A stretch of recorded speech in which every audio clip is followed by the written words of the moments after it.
Hi everyone, and welcome to part 3 of my studio tour.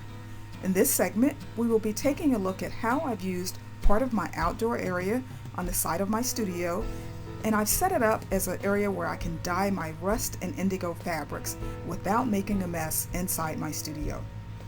If you haven't already looked at parts 1 and parts 2, do take a minute and take a look at those. I think you will enjoy them. It's popping up on the screen now, and I will also have a link in the description down below. So let's go outside and take a look at my outdoor studio. This space is just outside the door from my dye studio, and it's a very narrow area, only about 10 feet wide from the back of the garage to the fence. Here I'm showing you an overview going from one end to the other. And what I've done is set up a plywood countertop that's 2 feet wide by 16 feet long.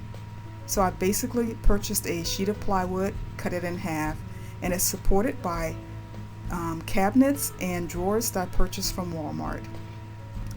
As you can see, I do have some issues with the plywood warping, but my husband says he has a cure for that, so hopefully we'll get that fixed real soon.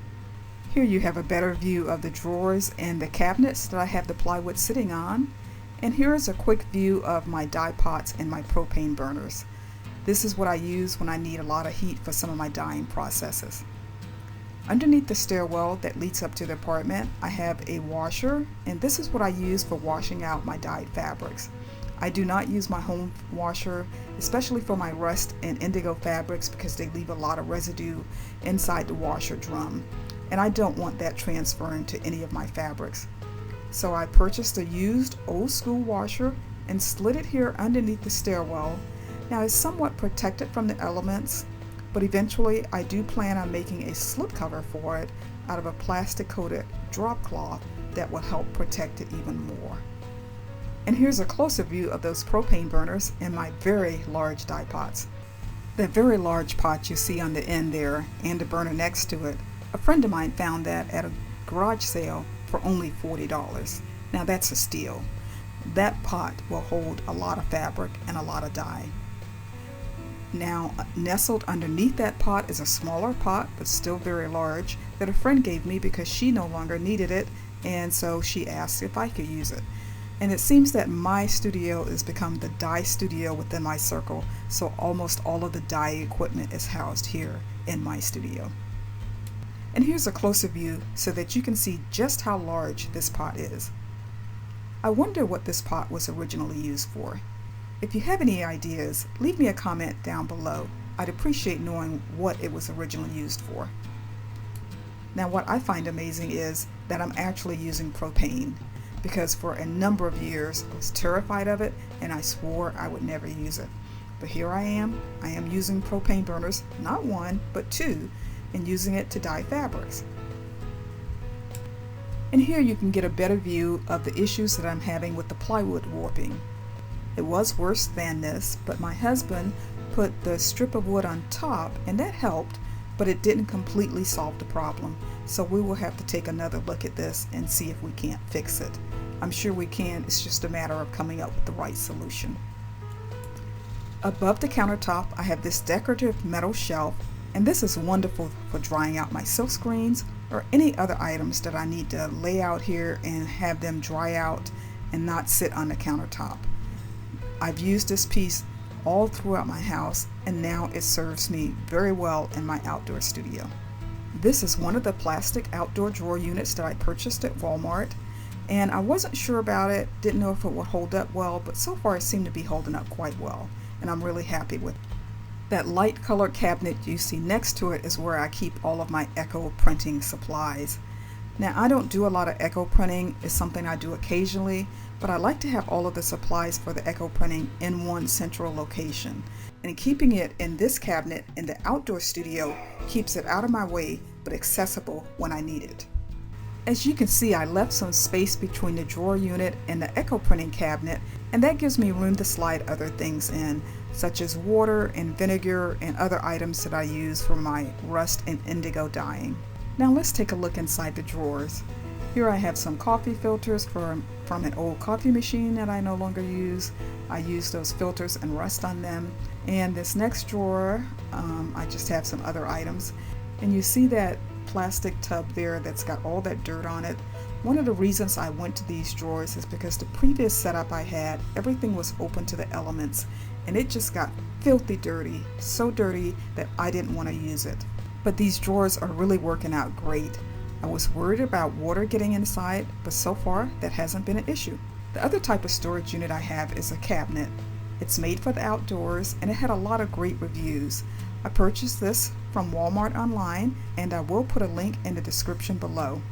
I'm really happy with these. They seem very sturdy.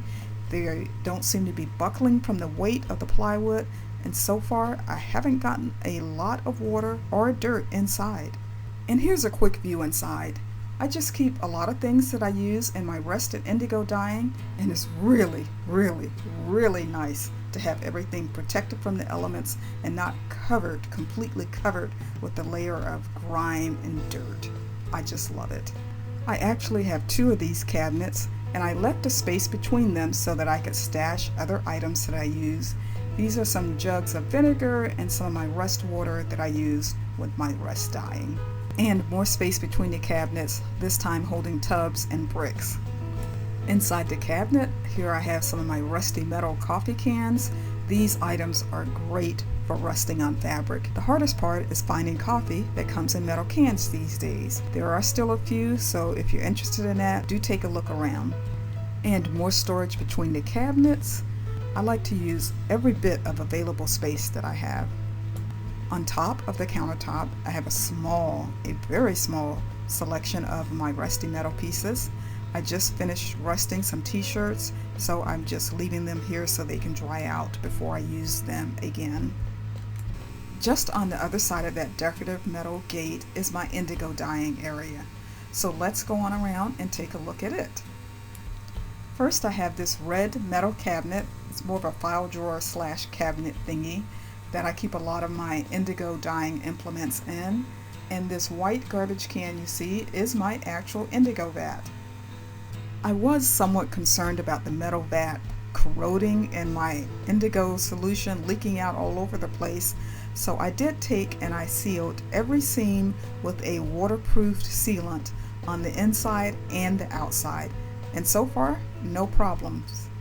When I started indigoing, I started out with the 5-gallon vat, and then I decided, well, if 5 gallons is good, 30 gallons would be better, and I had a 30-gallon vat.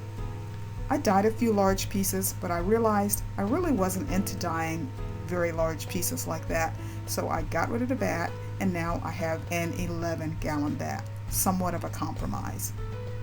This is the second drawer unit that I purchased from Walmart, and the things that I keep in here, I like to have them protected from the elements so that they don't get wet or dirty. I have one more area that I need to show you, and this is my rusty metal storage area. This area is only 4 feet wide from the back of the garage to the fence, so I'm having to step outside of the gate to show you this area. Here I have a large garbage can unit, about 32 gallons, holding my large PVC pipes that I use for rust dyeing and for indigo dyeing. And I have another unit here holding some large PVC pipes and some large metal pipes. Before purchasing my drawers and cabinets, this is what my outdoor studio area looked like.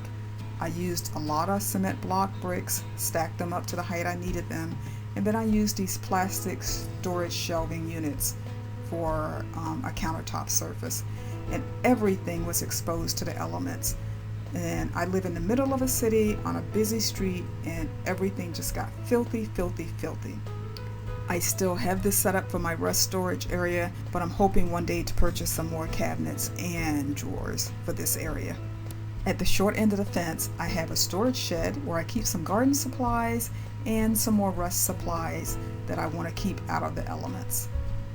And finally, along the back fence, I had my husband string some clothesline, so I have a place to hang up my fabrics after I've dyed them, but before they're ready to be washed. Well, before I close, let's take one final look at the outdoor dyeing area where I do my rust and indigo dyeing.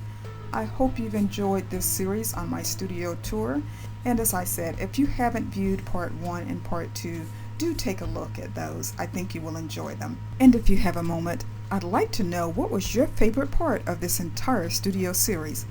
Leave me a comment down below and let me know what was your favorite part. I'd really love to hear from you. If you like this video, please give it a big thumbs up and go ahead and subscribe and ring that bell so that you will receive notice of any new videos I upload. I've had a wonderful time showing you around my studio. I hope to see you back again here soon, but until next time, have a beautiful day.